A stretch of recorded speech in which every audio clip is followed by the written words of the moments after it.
Well, once again, you made it. We're at the end of Chapter 9, Managing the Maze, Governance, Compliance, and Risk Management, and Frameworks. And so let's look at frameworks. When we talk frameworks, frameworks provide a comprehensive guide, right? Practices, standards, etc. In our case, for implementing cybersecurity strategies. So, the frameworks help structure the protection, if you will, of information systems. There are a ton of frameworks, okay? Everybody's got a unique framework. I'm going to introduce you to some standard frameworks as well as some standards, okay? What's the difference? Frameworks and models, I should say, So we talked frameworks. Models offer specific methodologies for implementing practices outlined in frameworks, essentially, okay, within a particular context. So while frameworks provide the broader structure, models are what focuses in on specifics, okay? And we're going to look at one of those big models that's well known today. So security frameworks are, essentially fundamental to building strong security postures. Building strong security strategies for your organization, whereas you don't have to start from the beginning. People have done this work, they've made the mistakes, they've found the vulnerabilities that they didn't find within the process, and they continue to improve the frameworks. And thus, you benefit by using someone else's framework. Now, as we talked about, some of these frameworks can be pretty darn complex. NIST's framework, for example, the CSF framework, okay, the cybersecurity framework is very, very comprehensive, okay? So in addition to that, NIST has the SP800 series, which is a set of documents that provide those guidelines, best practices for information security. So that's going to be the overall, this is a generalization as to how everybody can do this. Right? And keep in mind, no matter the framework, no matter the model, you're going to have to figure out how it applies specifically to your organization that you're working for. So the NIST cybersecurity model, which we've already talked about, release 2.0 in February, right? It provides a common language and set of best practices to improve an organization's overall cybersecurity posture. If you want to improve your resume, go read, go study the NIST framework, be prepared to talk about it in an interview as to how you would apply it. And keep in mind, folks, again, we've talked about setting up your home networks and doing a lot of these things at home.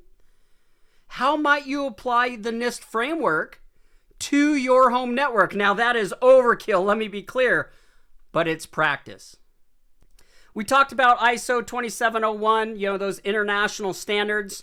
So there is another framework, and of course, right now, the most popular is Zero Trust. It is a security model/framework, right? Sometimes interchangeable, that assumes no implicit trust within a network and requires continuous verification of every user, every device, every connection. Not just, hey, you're logging in today, but you're logging in the morning, and maybe your access changed when you went to lunch and were required to log back in, right? The SolarWinds attack is a great example, highlighted the necessity, if you will, of adopting zero trust, not trusting anything. But of course, what does that mean? It's a model that requires a lot of infrastructure in place, a lot of governance, compliance, risk management, because we're literally looking at every element, right? On the other hand, what are we doing? We are greatly, greatly reducing the attack vector down to a single module. So it has its benefits and, the time value benefit. Now, I bring this up. If you want to learn about Zero Trust, this book is a wonderful book to do it with. It's called Project Zero Trust. I really enjoyed reading it. And the reason why I enjoyed reading it is it wasn't frankly, it wasn't like my textbook in the fact that, there's a lot of material. This is done in a storyline. So the book basically follows a breach at a company and tracks the actions the new IT security director takes and the team takes. Okay? So it's literally, instead of telling you, here's zero trust, go implement it, here is an example of how it was implemented. So by reading this book, you actually get some experience on how to implement it. And if you happen to be working for or volunteering for a nonprofit, as you read the book, look at a company and apply it there. Volunteer to get experience as you work through your studies towards your cybersecurity career. Always great to help businesses that don't have the resources to do this, right? They're always willing to take on folks who are willing to help. So, it is sort of a hands-on learning of John Kindervag's 5-step process. Hint, 5-step to my students. Mainstream model today, it is considered an essential roadmap to cybersecurity, if you will, and it does provide a deep understanding. So check out the book, read the book, listen to the book. It's both a great read and a great listen. So I want to provide for you a simplified framework, and Christian Espinoza, which I'm sure I've provided for you, I know I do in the textbook, a listing of his book, The Smartest Person in the Room, and I'm paraphrasing here, why we're losing the cybersecurity war, okay? And in that book, he does talk a bit about frameworks and the complexity of frameworks. And so what he's done is he's provided this wonderful framework that is 85% coverage. He's saying if we do these 5 things: inventory of authorized and unauthorized devices, inventory of authorized and unauthorized software, secure configurations for hardware and software, right? Those baseline securities.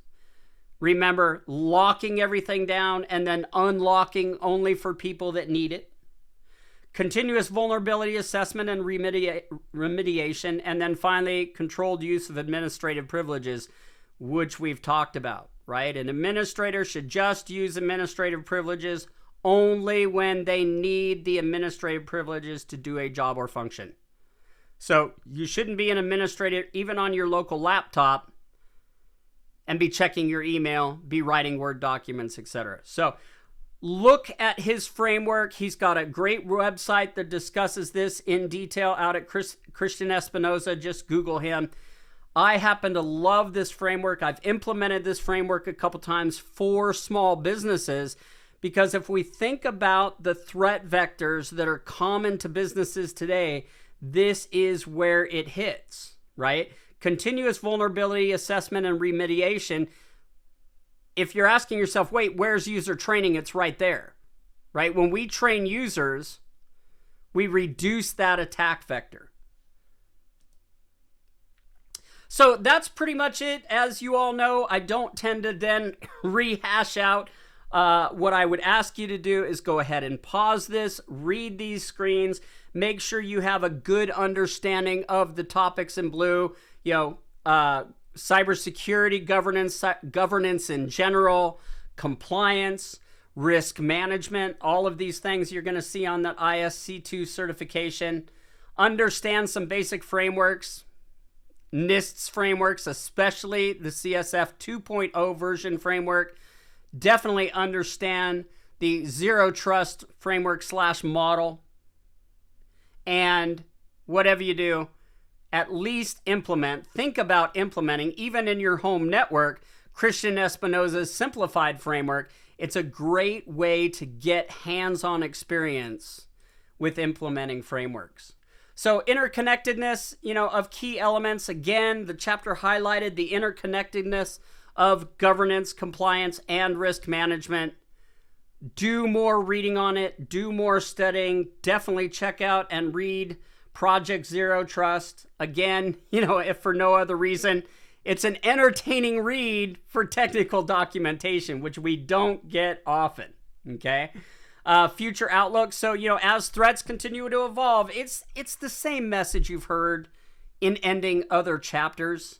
The principles and policies discussed in this chapter will remain essential, but will need to be transformed, will need to be updated in order to meet future threats, especially those coming soon. Coming soon from quantum computing. That's it. I will see you for the last chapter, chapter 10, which will be a little shorter chapter. It is chapter 10, Incident Response, Business Continuity, and Disaster Recovery. And basically what it's covering is we've done everything we can do to protect our network. We've implemented great governance, compliance, risk management. We've done all the authentication. We've encrypted data, and still something is going to happen to our organization. How do we prepare? How do we practice? And we do that through chapter 10. See you there.